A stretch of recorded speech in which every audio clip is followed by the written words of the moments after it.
नमस्कार, आपण पाहत आहात Indian fast news. Pandharpur Mohol Mangalvedha Dakshin Solapur तालुक्यातील भीमा नदी काठावरील शहरी व ग्रामीण भागात पूर नियंत्रण कक्ष व संबंधित यंत्रणा सुसज्ज ठेवण्यात यावे। निवेदनाद्वारे खासदार प्रणिती शिंदे यांची प्रांताधिकारी यांच्याकडे मागणी।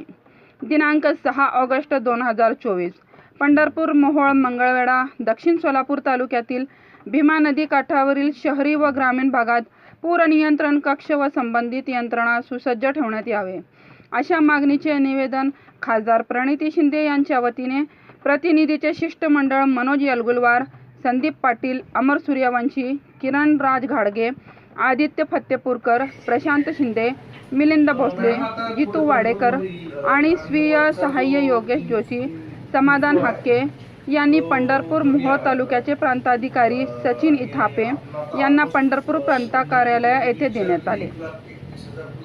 या निवेदनाद्वारे अशी मागणी करण्यात आली की सध्या उजनी व वीर धरणातून पाण्याचा विसर्ग मोठ्या प्रमाणात येत आहे। यामुळे भीमा नदीची पाणी पातळी मोठ्या प्रमाणात वाढली असून पूर परिस्थितीत निर्माण होत आहे। यामुळे भीमा नदीकाठच्या पंढरपूर, मोहोळ, मंगळवेढा, दक्षिण सोलापूर तालुक्यातील व पंढरपूर शहरातील सखल भागात पाणी शिरत आहे। त्यामुळे नागरिकांचे मोठ्या प्रमाणात स्थलांतर करावे लागणार आहे। त्यासाठी लागणाऱ्या उपाययोजना आपल्या प्रशासनाकडून तात्काळ करण्यात याव्यात। तसेच पूरग्रस्त स्थलांतरातील नागरिकांची इतर सुरक्षित ठिकाणी राहण्याची सोय करून त्यांना इतर सोयी सुविधा देण्याचे नियोजन करण्यात यावे। याकरिता आपली आपत्कालीन व्यवसाय सज्ज ठेवून संबंधित यंत्रणा तात्काळ आदेश देण्यात यावे।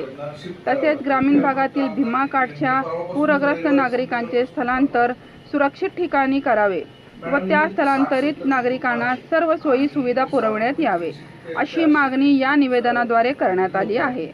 यावेळी प्रांताधिकारी सचिन इथापे यांनी खासदार प्रणितीताई शिंदे यांनी केलेल्या सूचनेचे पालन करून पूर नियंत्रण कक्ष आपत्कालीन यंत्रणा सज्ज ठेवून नागरिकांना मदत करण्यात येईल असे सांगितले।